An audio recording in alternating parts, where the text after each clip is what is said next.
오늘도 말씀을 통해 하나님께 나아가고 또 하나님을 더 알아가는 자리에 나오신 청년 여러분 환영하고 축복합니다. 다시 한번 말씀드리면 우리 축복하는 시간은 물 마시고 오시거나 화장실 가는 시간이 아니거든요. 그러니까 저기 리본 쳐놓은 저 뒤를 넘어가지 않으시도록 축복하는 시간은 축복에 집중해 주시면 감사하겠습니다. 우리가 오늘 지금 함께 모여서 예배를 드리고 있습니다. 여러분 예배가 굉장히 익숙하시죠? 교회를 나온 지 얼마 안 되셨을지라도 교회하면 뭐 하는 곳이죠? 예배하는 곳. 교회하면 예배가 떠오를 정도로 예배는 매우 익숙한 것입니다. 지금 우리가 예배를 또 드리고 있고요. 여러분에게 묻겠습니다. 여러분 지금 무엇을 예배하고 계신가요? 여러분 정말 누구를 예배하고 계신가요? 예배한다는 것은 우리가 쓰는 예배라는 글자를 그대로 풀이하면은 예의를 갖춰요. 이 절 배자를 써서 예의를 갖춰 절한다는 것이 바로 예배의 뜻입니다. 영어에서 이 worship이 우리가 하는 예배잖아요. 이 worship 뜻은 worth라는 이 가치와 이 ship 이동한다라는 의미가 있어서 가치를 부여한다, 가치를 이동시킨다 라는 의미가 있어요. 그러니까 내가 세상에 살면서 어떤 가치 있는 것을 막 쫓았는데 이 예배 시간을 통해서 뭐 하는 거예요? 정말 내 인생에 더 중요하고 유일하고 내가 붙잡아야 될 가치가 어디에 있는지에 대해서 옮기는 시간이 바로 월십의 뜻입니다. 그럼 이 두 가지를 합치면 한 가지는 예의 있게 절한다는 거잖아요. 여러분 누구한테 절하시나요? 세뱃돈 받으려고 절하는 거 말고요. 여러분 누구한테 여러분 절하세요? 없죠. 여러분 그만큼 우리가 누군가한테 예의를 갖춰서 절을 한다는 것은 그 대상에 대한 어떤 표현입니까? 극존의 표현입니다. 극존의 표현.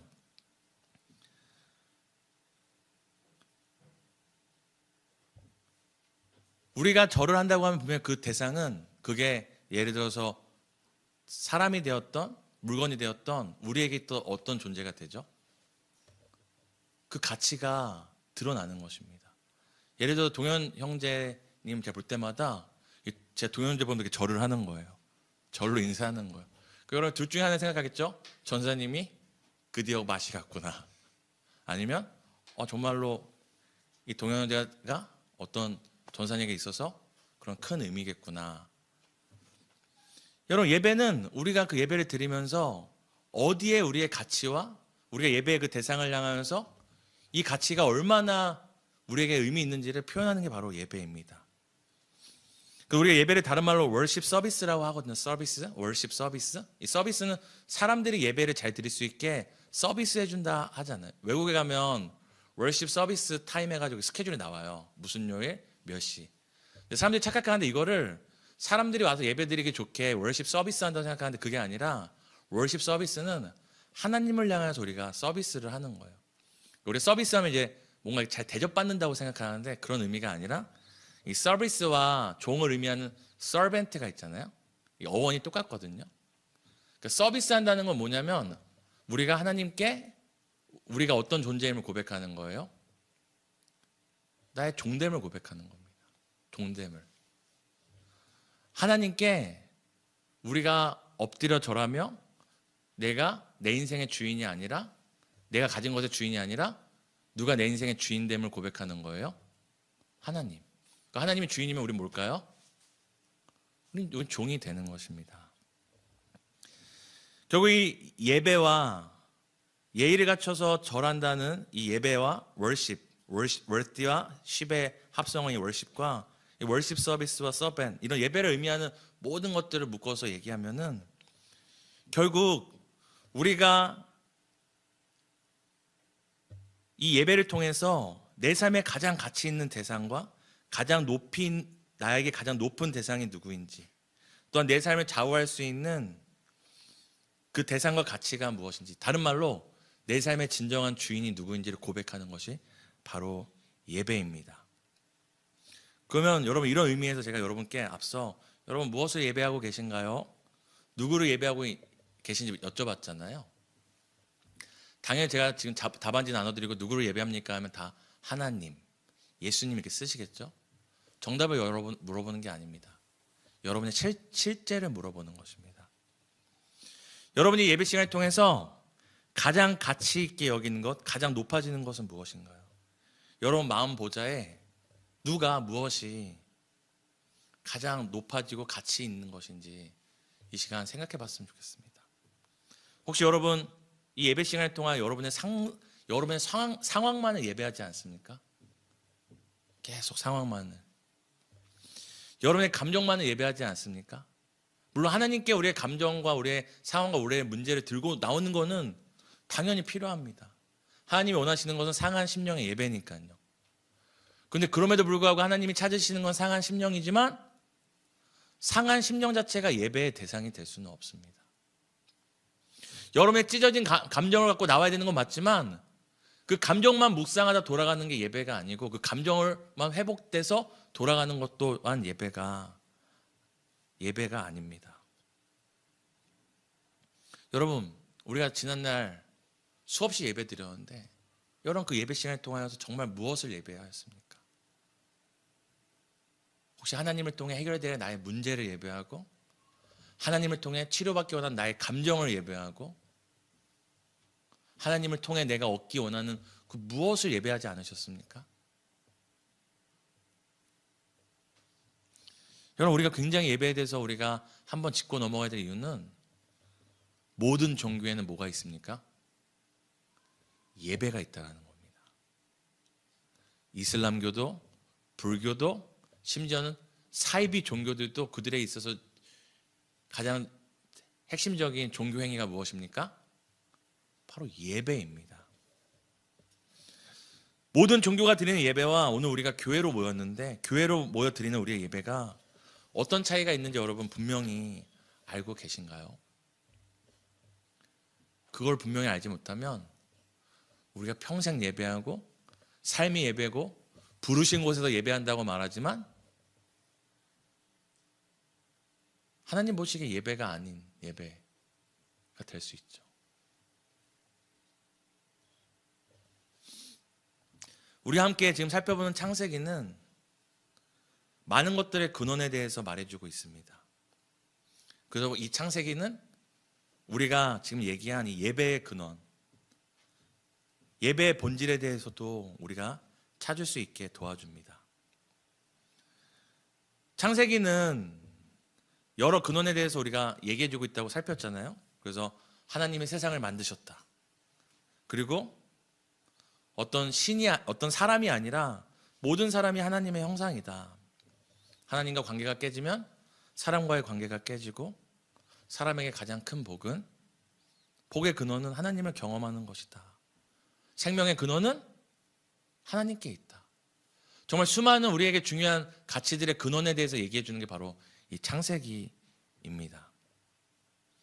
그런데 왜 이 창세기가 그 끊임없이 중요한 것들의 이 근원에 대해서 어떻게 보면 기본기에 대해서 자꾸 말하고 있는 것일까요?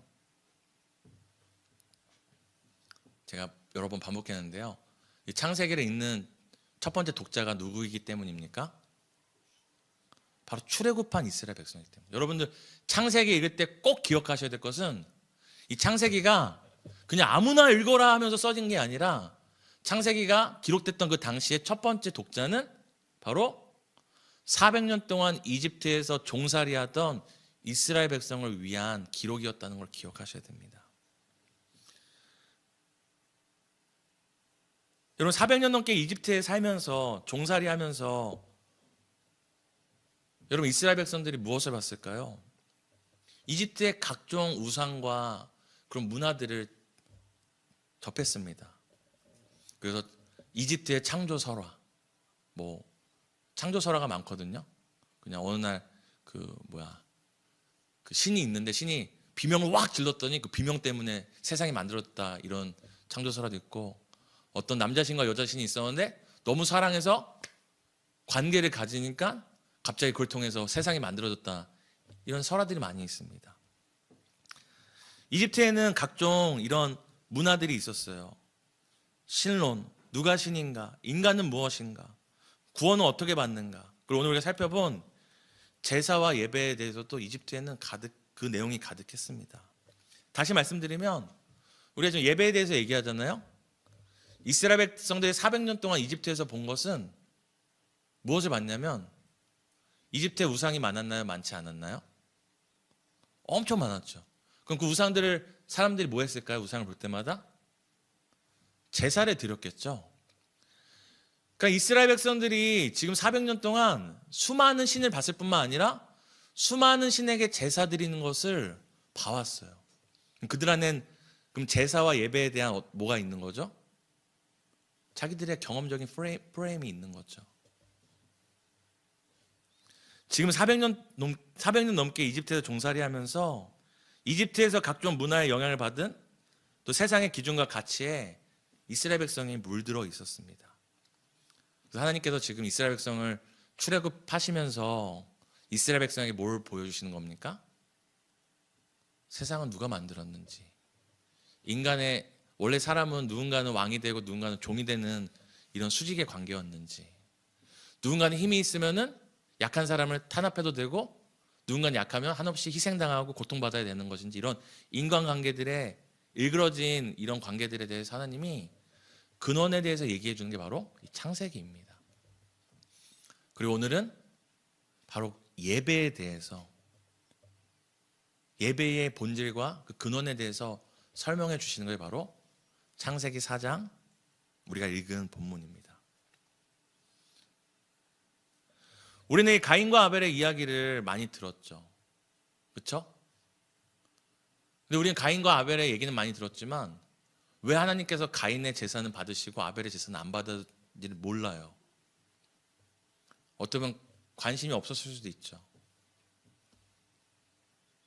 하나님께서 오늘 그저 아무 의미 없이 그냥 1장, 2장, 3장 쓰다가 4장에 가인과 아벨의 예배를 드렸으니까 그 예배를 기록하고 있는 것이 아니라 하나님이 창세기 4장에 가인과 아벨의 제사를 기록하는 것에는 분명한 의도와 목적이 있는 것입니다. 어떤 목적입니까? 니네 이집트에서 수많은 우상들에게 제사 드리는 거 봤지? 예배 드리는 거 봤지? 예배는 그게 아니야. 예배가 뭔지 알려줄게. 게네시스. 예배의 근원에 대해서 말하고자 하는 목적이 있는 것입니다. 우리가 지난주 살핀 것처럼 하나님과의 관계가 깨지고 사람과의 관계가 깨져버리잖아요. 그래서 하나님께서 죄에 대해서 심판하십니다. 죄에 대한 심판으로 아담과 하와가 에덴 동산에서 쫓겨나죠. 그런데 굉장히 재밌는 게 있어요. 아담과 하와가 하나님을 버리고 하나님과 같이 되는 것을 선택했잖아요. 하나님 없는 인생을 선택했잖아요. 그래서 에덴 동산에 쫓겨나거든요. 하나님과의 관계가 깨지거든요. 굉장히 재밌는 건 뭐냐면 4장 1절 함께 읽어볼까요? 함께 4장 1절을 읽도록 하겠습니다. 함께 읽겠습니다. 아담이 그의 아내 하와와 동침함에 하와가 임신하여 가인을 낳고 이르되 내가 여호와로 말미암아 등남하였다 하니라. 아멘. 여러분, 우리가 지난주에 생명의 공급자가 누구라고 했죠? 왜 에덴 동산 중앙에 생명나무가 있다고 했죠? 생명의 공급자가 누구시다? 하나님이시다라는 걸 기억하는 거죠. 그럼 지금 아담과 하와가 범죄함으로 에덴 동산에 쫓겨났잖아요. 그러면 생명의 근원이 하나님으로부터 분리된 거니까 이제 말라 죽던 시들어 죽던 늙어 죽던 죽음의 이야기가 나와야 되잖아요. 근데 죽음의 이야기보다 앞서서 어떤 이야기가 나오냐면, 어떤 이야기가 나와요? 아담과 하와가 동침함에 뭐를 낳아요? 바로 사람, 생명을 낳습니다. 여러분, 심판받아 쫓겨난 아담과 하와인데 그 첫 번째 이야기가 심판받아서 고생했다, 아담이 노동하느라 힘들었다고 얘기하지 않고 아담과 하와가 한 몸을 이뤘더니 그 안에 생명이 났다. 그래서 지금 뭐라고 얘기해요? 여기서도 하와가 임신하여 가인을 낳고 이르되 내가 여호와로 말미암아 등남하였다고 얘기합니다. 아담과 하와도 아는 거죠. 자신들 안에 뱃속에 생명이 생긴 게 그냥 남녀가 한 몸을 이루니까 아기가 생긴 게 아니라 이것이 어떤 일이라는 거예요? 하나님이 누가 주신 거예요? 뱃속에 가인을? 누가 뱃속에 그 생명을 잉태하게 하신 거예요? 하나님. 그래서 아담과 하와가 이렇게 고백하잖아요.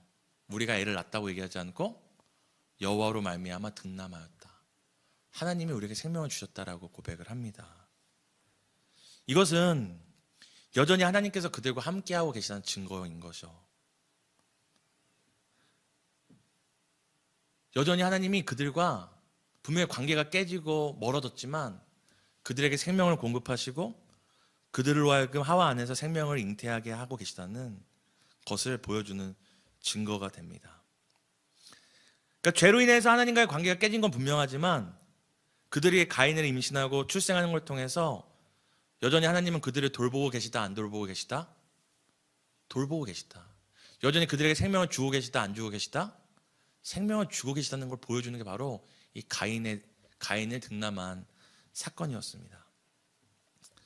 사랑하는 청년 여러분, 오늘 여러분이 어떤 고통과 좌절, 또 말 못할 그 죄의 반복 가운데 있을지라도 여러분 오늘 여러분이 숨 쉬고 있다면, 여러분 살아가고 있다면, 여러분의 심장이 뛰고 있다면 여러분 그건 무슨 증거입니까?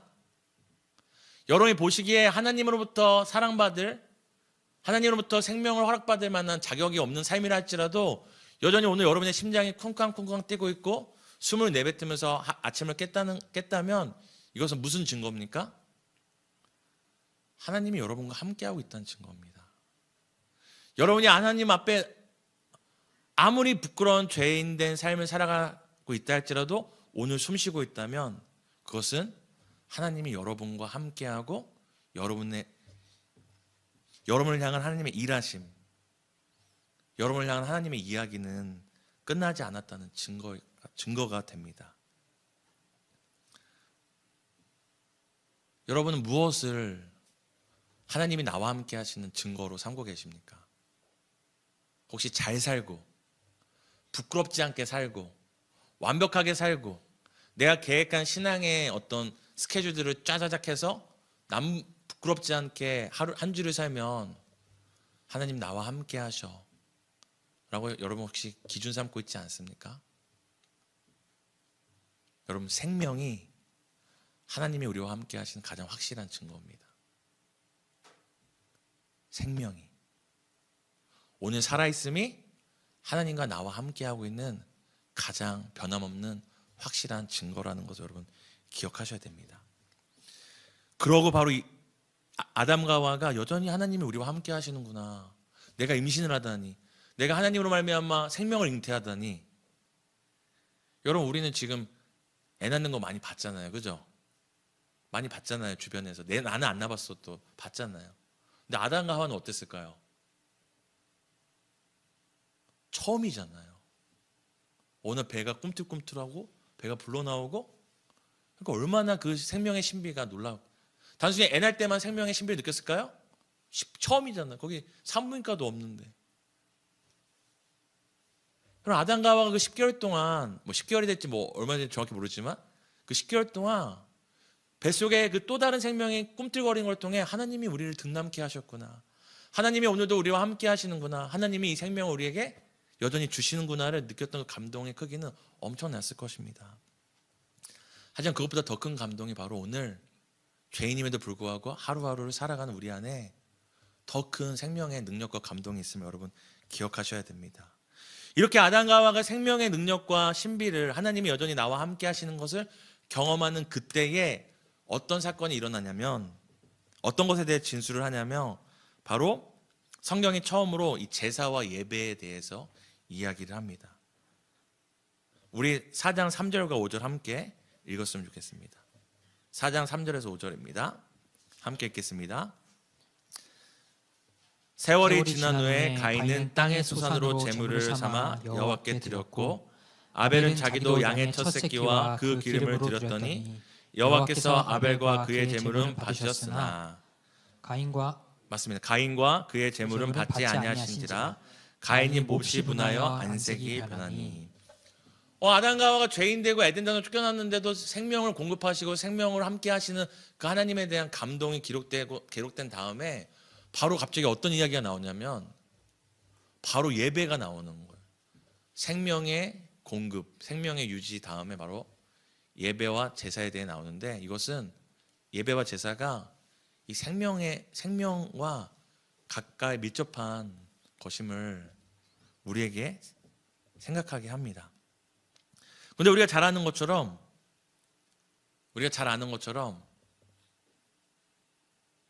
하나님께서 가인의 제사는 받지 않으셨는데 아벨의 제사는 받았다고 얘기를 해요. 그래서 가인이 그거 보고 열받아가지고 몹시 분하였다고 얘기를 합니다. 한번 생각해 보셨어요? 왜 하나님이 가인의 제사는 안 받으시고 아벨의 제사는 받았을까요? 성경에 보면은 가인은 땅의 소산물로 드렸고 아벨은 양의 첫 새끼로 드렸다고 하거든요. 쉽게 얘기하면 농산물과 뭘 드린 거예요? 농산물과 육축을 드린 거죠.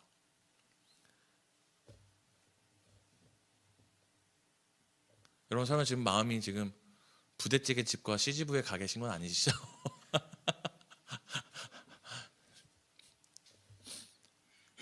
여러분, 하나님께서 가인의 제사는 받지 않으시고 아벨의 제사를 받은 이유가 제물의 종류 때문일까요?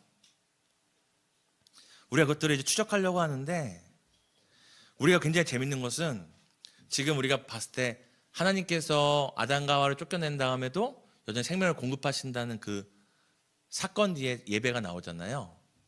여러분, 이스라엘 백성이 출애굽하자마자 하나님께서 이스라엘 백성에게 명령하시는 게 뭔지 아세요? 바로 유월절입니다. 하나님께 유월절 절기 제사를 지키는 거. 창세기 출애굽기 다음에 뭐가 나오죠? 레위기죠.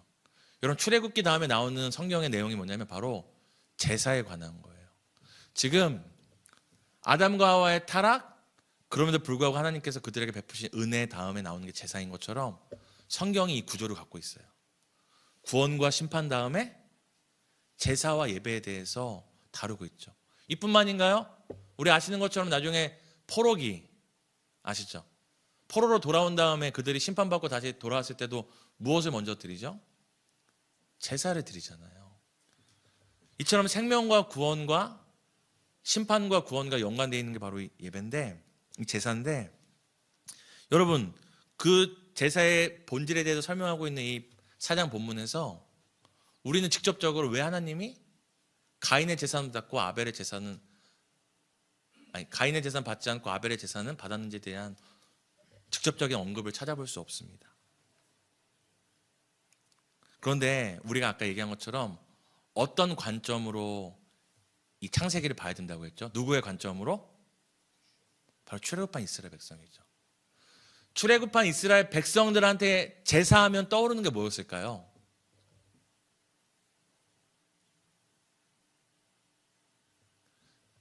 출애굽한 이스라엘 백성, 그러니까 애굽 땅에서 수많은 우상과 우상들에게 제물을 바치던 것들 봤던 이스라엘 백성들에게 있어서 예배, 제사하면 떠오르는 건 무엇이었냐면 바로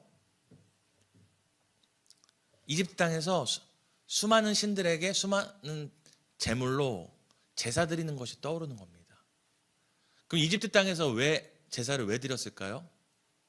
무엇을 왜 드렸을까요? 이것에 대해서 예수님이 알려주거든요. 이방인들이, 우상을 섬기는 사람들이 어떤 목적으로 예배드리는지에 대해서 알려주는데, 그게 마태복음 6장 31절에서 33절입니다. 우리 함께 읽어볼까요? 마태복음 6장 31절 33절입니다. 신약성경이죠. 함께 읽겠습니다. 그러므로 염려하여 이르기를 무엇을 먹을까, 무엇을 마실까, 무엇을 입을까 하지 말라. 이는 다 이방인들이 구하는 것이라. 너희 하늘 아버지께서 이 모든 것이 너희에게 있어야 할 줄을 아시느니라. 그런즉 너희는 먼저 그의 나라와 그의 의를 구하라. 그리하면 이 모든 것을 너희에게 더하시리라. 아멘. 예수님께서 무엇을 먹을까, 무엇을 마실까, 무엇을 입을까 염려하지 마라. 이것이 다 이방인들, 여기서 얘기하는 이방인 누구죠? 이방 우상을 섬기는 자들이잖아요. 그러니까 이스라엘 백성도 우상을 섬겼던 이집트 땅에서 받았던 그 수많은 제사가 무엇을 위한 거였냐면 결국 어떻게 먹고 어떻게 마시고 어떻게 잘 살까? 쉽게 얘기하면 이 땅의 소산에 관한 것이었어요. 여러분, 이집트에 수많은 우상들이 있었죠. 나일강을 섬겼죠. 태양신을 섬겼죠. 그걸 왜 섬겼습니까? 왜 그들에게 제사했습니까? 나중에 영원 불면할 삶을 위해서가 아니라 나일강에게 제사를 드리면 어때요? 이 나일강이 마르지 않고 늘 풍성하게 흐르면 농사에 도움이 되잖아요. 그렇죠? 왜 하늘의 신에게 제사 드렸습니까? 비가 적당한 때에 내리면 이 땅에서 풍년을 이루면 잘 먹고 살 수 있으니까. 여러분, 이스라엘 백성에게 예배 제사하면은 떠오르는 건 뭐였냐면 이 땅에서 잘 먹고 잘 살기 위해, 이 땅의 풍년과 안녕을 위해 제사 드리는 거였습니다. 그 신이 누군지는 중요하지 않아요. 그게 뭐 개구리 신이 됐던 메뚜기 신이 됐던 태양신이 됐던 어떤 신에게든 우리가 제사를 드려서, 제사를 드리는 이유가 뭐예요? 이 땅에서 땅의 소산을 얻기 위한 것이었습니다.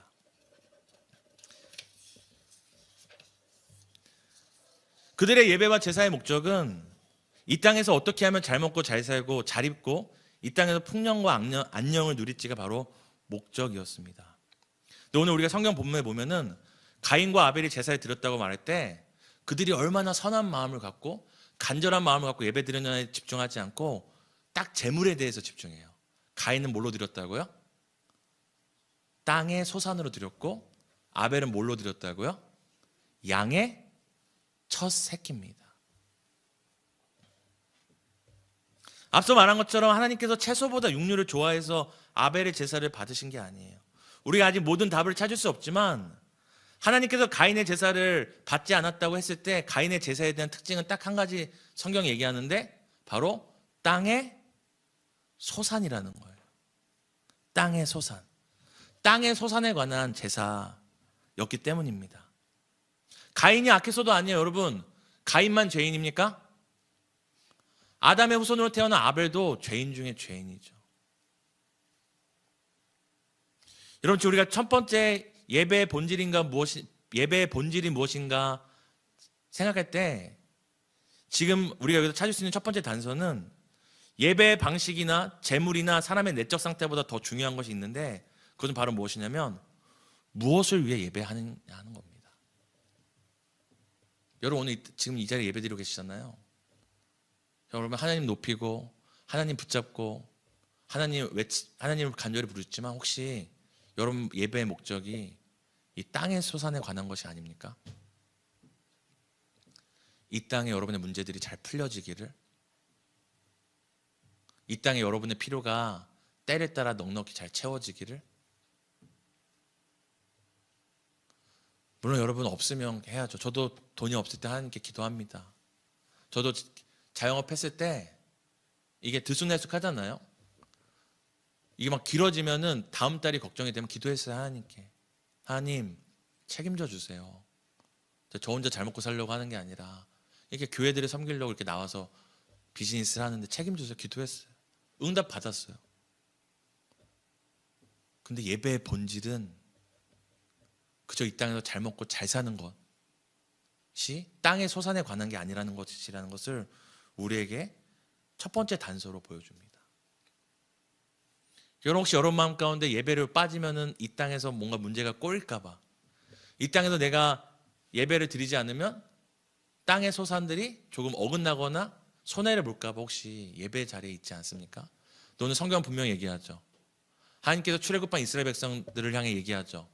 우리의 예배는 너희들이 이집트에서 봤던 우상들과 같이 이 땅의 소산을 어떻게 잘 먹고 유지할까, 땅의 소산에 관한 게 아니라고 첫 번째 우리에게 단서로 보여줍니다. 두 번째 단서는 바로 무엇이냐면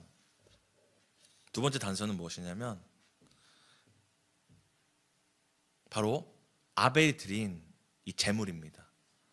우리 다시 한번 우리 4장 3절 4절 읽어볼까요? 다시 한번 4장 3절 4절 함께 읽겠습니다. 시작.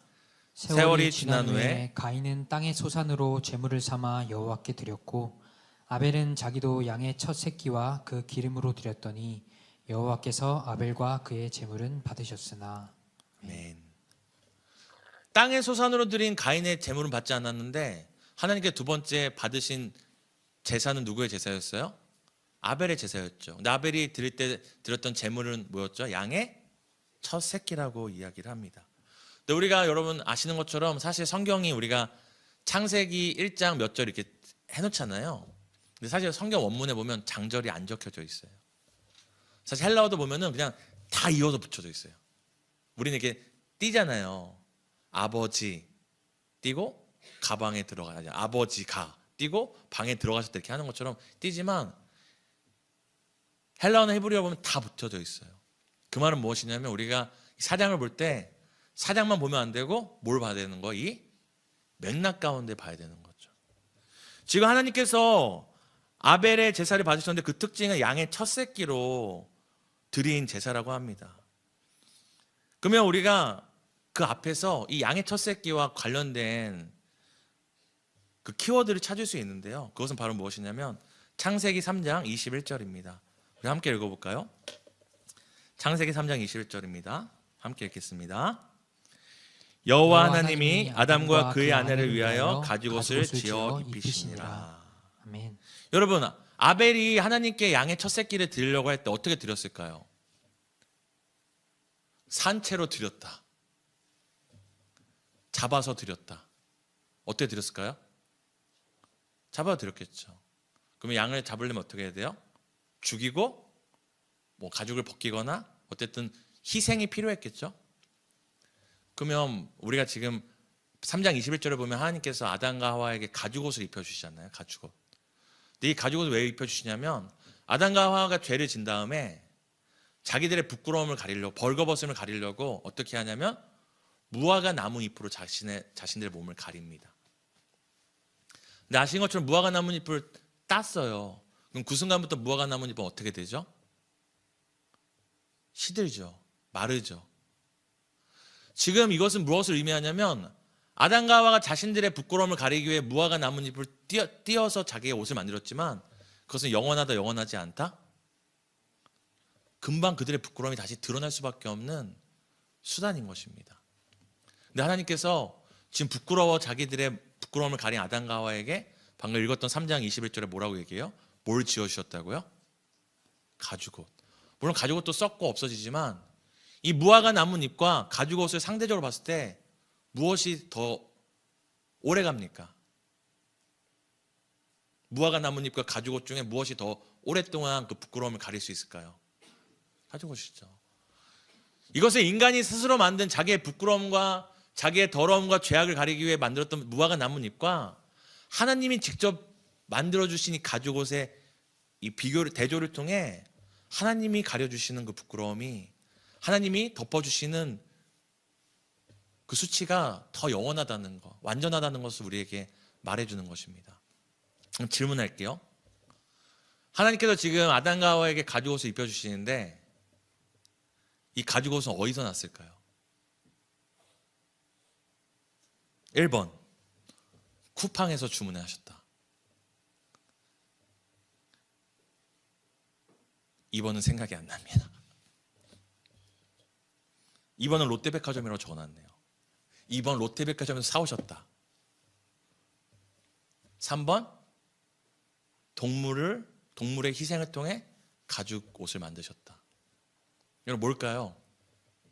하나님께서 아담과 하와에게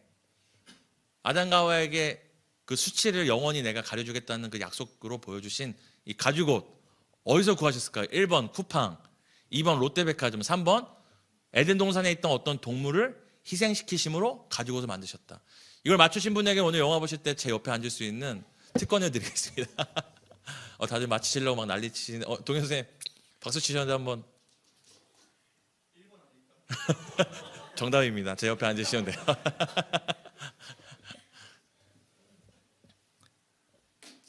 하나님이 가죽옷을 지으셨지만 그 가죽옷을 만들기 위해 무엇이 필요한 거예요? 어떤 동물이 희생돼야지 가죽옷이 나오는 거죠. 여러분 아벨이 드렸던 양의 첫 새끼와 유일하게 연관되는 앞에 있는 스토리에 연관되는 그 키워드는 바로 이 가죽옷인데, 이 가죽옷은 어떻게 만들어졌다? 사온 것이 아니라, 주문한 것이 아니라 하나님께서 에덴 동산에 있는 그 에덴 동산에 첫 번째로 사람을 위해 희생당한 어떤 동물, 그 동물과 유일하게 연관이 된다는 거죠. 그 아벨이 지금 양의 첫 새끼를 바칠 때마다 단순히 양의 첫 새끼를 바치는 것이 목적이 아니라 양의 첫 새끼를 잡을 때마다 무엇을 기억했을까요? 여기서 이 빈칸이 있는데요. 이 빈칸을 바로 뭐로 메꿀 수 있냐면, 지금 오늘 성경 4장에 보면은 갑자기 가인과 아벨이 제사 드리는 장면이 나오잖아요. 제사. 그럼 가인과 아벨이 제사 드리는 거 어디서 누구한테 배웠을까요? 또 두 번째 기회를 드리겠습니다. 제 오른쪽에 동현쌤이 앉기로 했으니까 제 왼편에 앉을 수 있는 기회를 드릴게요. 1번 인강을 통해 배웠다. 3번 유튜브로 배웠다. 2번 유튜브로 배웠다. 3번 아담과 하와를 통해서 배웠다. 여러분, 지금 갑자기 아벨과 가인 둘 다 제사를 드리잖아요.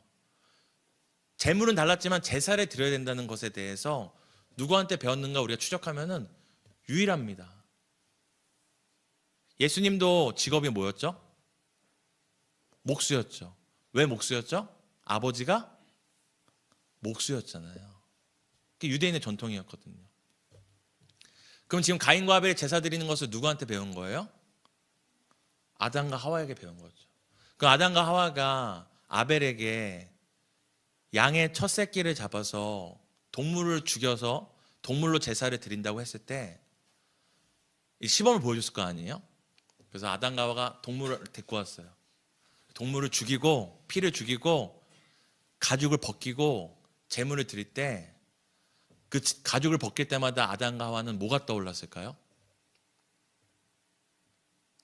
하나님이 자신들에게 만들어준 가죽옷을 떠올리는 거죠. 동물을 잡을 때마다 잡을 때마다 이 동물이 비명을 지를 거 아니에요? 피를 철철 흘릴 거 아니에요? 고통스러운데도 가죽을 벗겼을 거 아니에요? 그 과정을 통해 아담과 하와와 함께 함께 제사했던 가인과 아벨은 뭘 배우는 거예요? 죄의 무서움. 죄를 가리기 위해선 이런 희생과 고통이 있다는구나. 그 가죽을 벗길 때마다, 그 가죽으로 자신들 옷을 만들어 입을 때마다 하나님의 약속을 기억하는 거죠. 내가 여자의 후손으로 너희들의 죄를 영원히 가리는 날이 올 거야. 여자의 후손을 통해 너희의 수치를 이 가죽옷처럼 영원히 덮는 날이 올 거야. 그것을 떠올리는 거죠.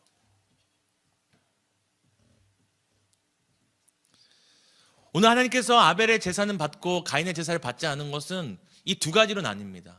가인의 제사는 땅의 소산을 위한 거였어요. 어떻게 이 땅에서 안녕할까? 이 땅에서 나의 소유를 늘리고 나의 손해보지 않을까 하는 것이 가인의 땅의 소산에 관한 제사였고, 이집트에 만연했던 우상들을 섬겼던 그 목적이었다면, 제사의 목적이었다면, 오늘 아벨이 드리는 제사의 차별은 무엇입니까?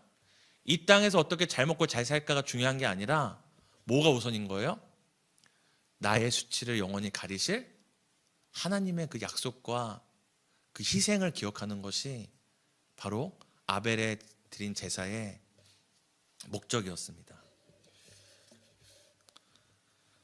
결국 하나님께서 죄인된 아담과 하와를 위해 에덴 동산에서 첫 번째로 잡으신 그 희생당한 제물을 기억하는 것, 그 가죽옷을 기억하는 것이 이 제사의 목적이었습니다.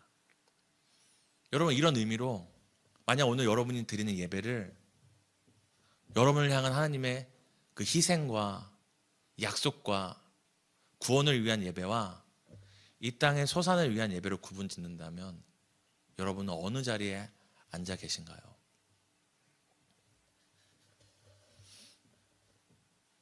여러분, 오늘 우리가 예배를 통해 주목해야 할 것은 무엇인가요? 우리가 예배를 통해 우리의 인생에 가장 가치 있는 분이 누구라고 고백해야 할까요?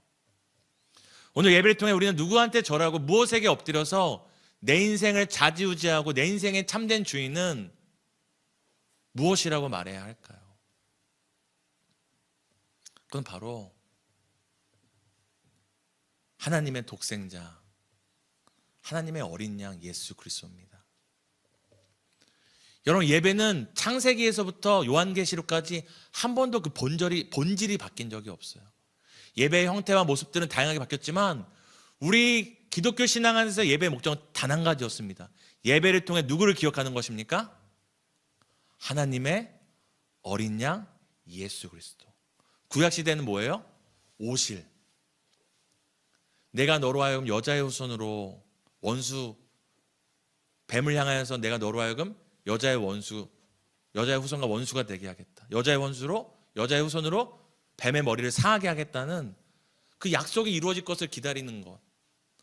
하나님의 그 첫 어린 양을 기다리는 것이 구약시대의 사람들이었다면 오늘날 우리는 무엇을 기다리는 겁니까? 무엇을 기억하는 겁니까?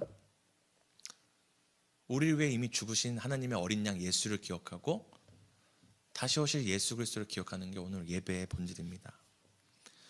우리의 인간의 수치와 부끄러움을 가리기 위해 희생하신 하나님의 어린 양 예수 그리스도를 기억하는 것이 여러분 예배의 본질이고 하나님께서 처음 아담과 하와와 가인과 아벨을 통해 우리에게 보여주신 예배의 목적입니다.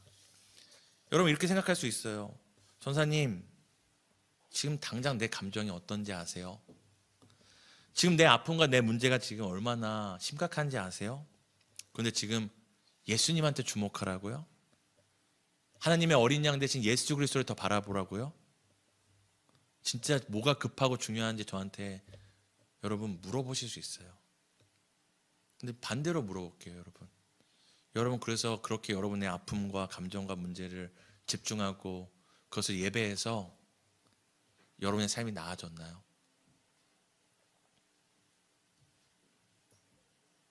그래서 해결받았다고 칩시다. 또 다른 문제는 오지 않았나요? 그 사람과의 힘든 관계 해결했습니다. 또 다른 누군가의 또 다른 관계에 문제가 생기지 않았나요? 그 카드값 갚았다고 합시다. 그 등록금 해결했다고 생각합시다. 그 재정 해결했다고 우리가 칩시다. 또 다른 재정의 문제가 오지 않았나요? 여러분, 저는 여러분이 지금 갖고 있는 감정과 아픔과 문제가 쓰잘데기 없다고 불필요한 거라고 짓밟는 것이 아닙니다. 그것이 우리의 예배의 대상이 될 수 없다는 거죠. 예배 드리고 난 후에 그것이 더 높아지고 더 내 마음에 부각되어서 근심의 뻥튀기를 갖고 돌아가는 게 예배가 아니라 아무리 내 인생의 문제와 아픔과 상황이 산 같을지라도 하나님의 어린 양 예수 그리스도를 바라보고 그분은 내 삶의 내 마음의 보좌에 가장 높일 때 예수를 바라봤더니 산 같던 내 인생의 아픔이 사라지고 도저히 넘을 수 없을 것 같던 큰 벽 같던 내 감정과 내 안의 공허함들이 사라지는 역사가 바로 예배의 능력 가운데 있기 때문입니다. 여러분, 예수님이 누구십니까? 오늘날 우리가 예배 가운데 기억하는 이 하나님의 어린 양, 우리를 위해 첫 열매가 되시고 유일한 제물이 되어주신 하나님의 어린 양 예수가 누구십니까? 예수는 그리스도, 살아계신 하나님입니다. 그리스도, 살아계신 하나님입니다. 그리스도, 예수는 그리스도, 살아계신 하나님입니다.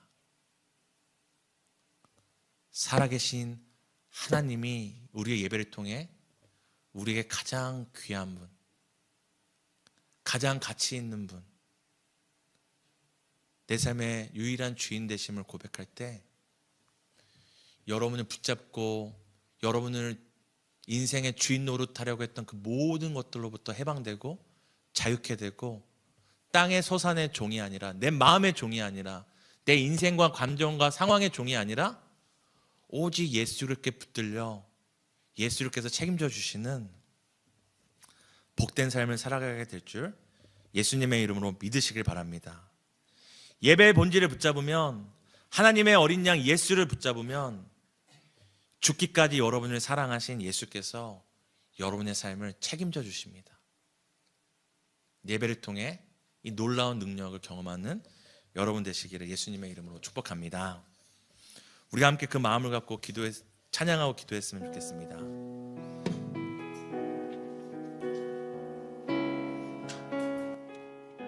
우리 두 가지 찬양을 할 텐데요, 우리 함께 가사의 의미를 생각하며 고백했으면 좋겠습니다.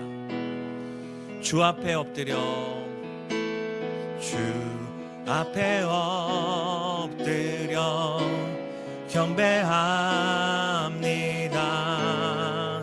오직 주께 주 경배합니다. 다른 신 아닌,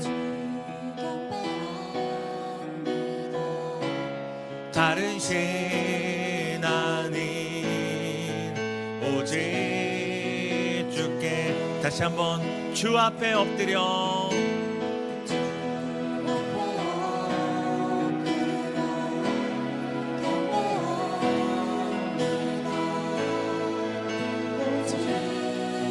여러분 안에 하나님보다 높아진, 예수보다 높아진 그 신들을 내려놓기 원합니다.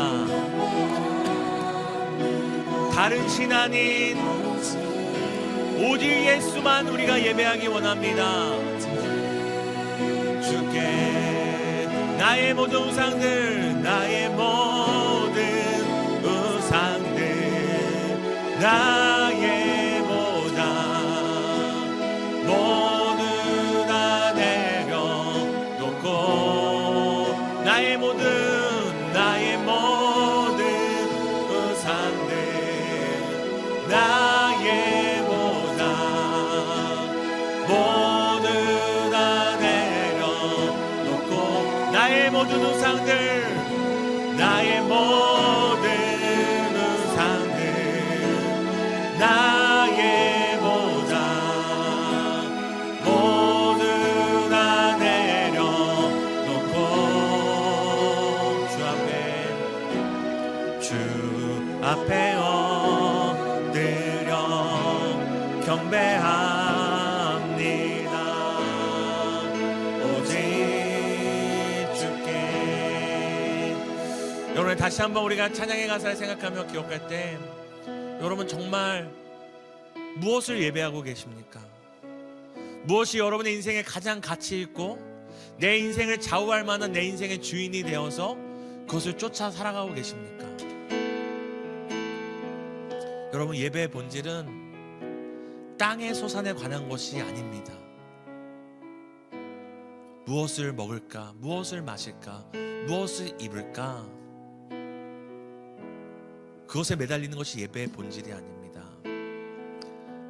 여러분, 다시 한번 고백할 때에 정말 내 안에 하나님의 그 어린 양 예수보다 높아져서 내 인생의 주인이 돼버리고, 마치 이것 놓치면 내 인생이 끝장나는 것처럼 좌불안석하고 있는 내 인생의 주인이 된 것들을 우리가 내려놓고, 정말 하나님의 어린 양 예수가 나의 가장 귀하고 가치 있고 나의 삶의 주인 되어주시길 바라는 마음으로 함께 우리가 고백했으면 좋겠습니다.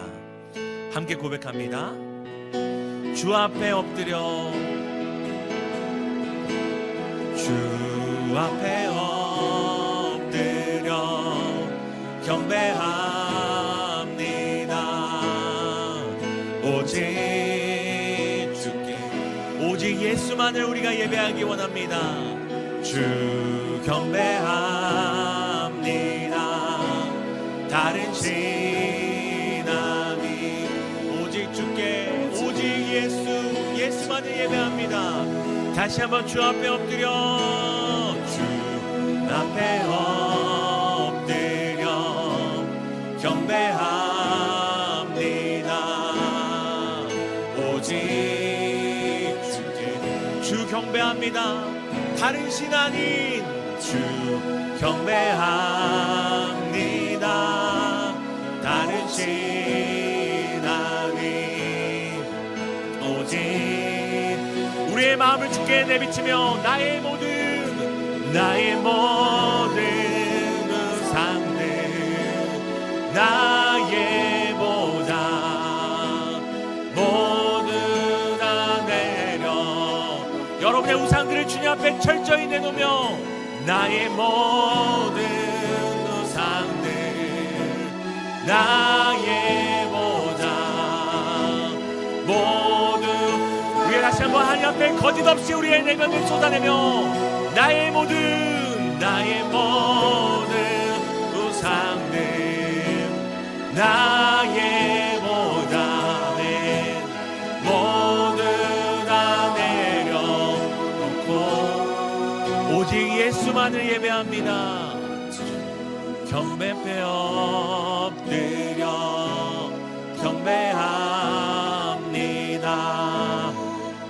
오직 주께, 주 앞에 엎드려 주 앞에 엎드려 오직 주께, 오직 주께. 마지막으로 주 앞에 엎드려 주 앞에 엎드려 경배합니다.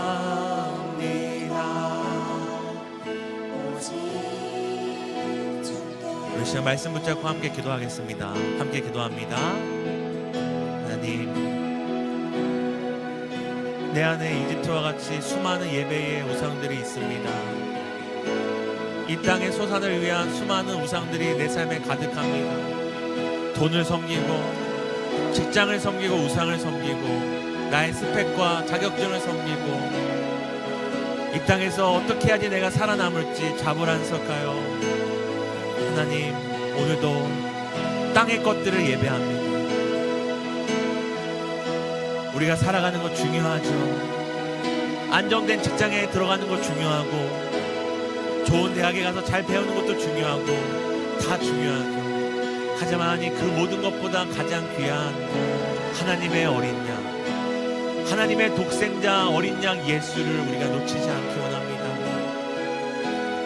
다른 것들이 내 인생의 주인이 되지 않게 하시고, 다른 것들이 내 인생을 좌우하는 것처럼 좌불안석하여서 그것들을 쫓아다니며 내 인생을 책임져 달라고, 내 인생을 지켜달라고, 그거 아니면 내 인생은 망한다고 아버지 내 인생의 우상들을 쫓지 않게 하시고, 하나님, 오늘도 나의 수많은 더러움들과 내 안에 있는 그 원죄의 형상 숭상들과 내 안에 죄인된 죄의 자손으로 죄의 종되었던 나의 그 모든 수치와 부끄러움을 가리신 어린 양 예수를 내가 예배하기 원합니다.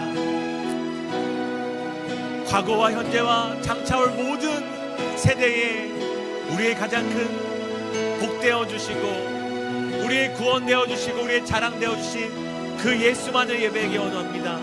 다른 것이 내 삶의 주인이 아니라, 다른 것이 내 삶의 보좌에 앉는 것이 아니라, 내 마음의 보좌에 앉는 것이 아니라 오직 예수, 오직 예수, 하나님의 어린 양 예수, 하나님의 어린 양 예수, 나의 죄를 지고 간, 세상 죄를 지고 간 하나님의 어린 양 예수만 높아지는 우리의 예배 되기를 소망합니다.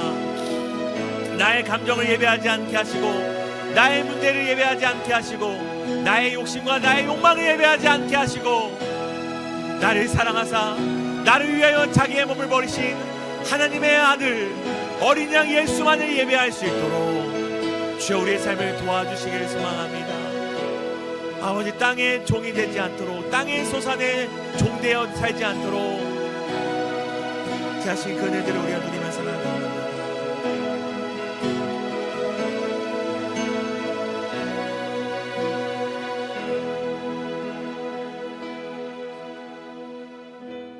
하나님, 우리로 하여금 더 이상 이 땅의 종된 인생이 아니라 하나님의 종이요 하나님 나라에 속한 권속으로 우리를 부르셨는데, 여전히 주님, 우리는 이 땅의 소산을 위하여 발버둥치며 살아갑니다.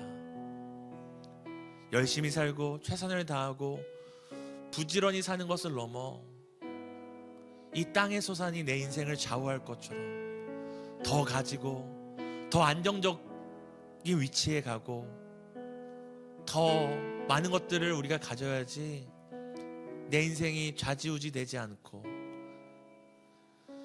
내 인생의 목적이 거기 있는 것처럼 우리가 살아갑니다. 하나님, 우리가 땅의 노예가 되지 않기 원합니다. 땅의 소산을 우리의 주인 삼지 않기 원합니다. 땅의 소산을 위하여 하나님께 예배하지 않기 원합니다. 하나님, 땅의 소산이 아닌 우리를 죄에서 자유케 하시고 우리의 삶을 영원히 책임져 주시는 예수께 우리의 삶을 맡기기 원합니다. 예수의 발 앞에 우리가 엎드려 경배하기 원합니다. 예수께 우리의 모든 가치를 두기 원합니다. 세상의 종이 될 바에 예수의 종이 되기를, 땅의 소산의 종이 될 바에 복음의 빚진 자가 되기를 우리가 결정합니다. 우리 사랑하는 청년들, 하나님의 어린 양 예수 바라보며 예수께 우리의 인생을 맡기며 살아갈 때 우리의 삶을 넉넉히 책임져 주시는, 우리의 주인 되어 주신 하나님을 경험하는 복된 한 주 되기를 간절히 소망합니다. 땅의 소산을 쫓을 때 누리지 못했던 만족과 기쁨과 평안을 예수 안에서 경험하는 복된 한 주 되기를 간절히 소망합니다. 오늘도 우리를 모든 죄와 모든 욕망에서 자유케 하시고 우리를 하늘의 권속으로 삼아주신 예수님의 이름으로 기도드립니다.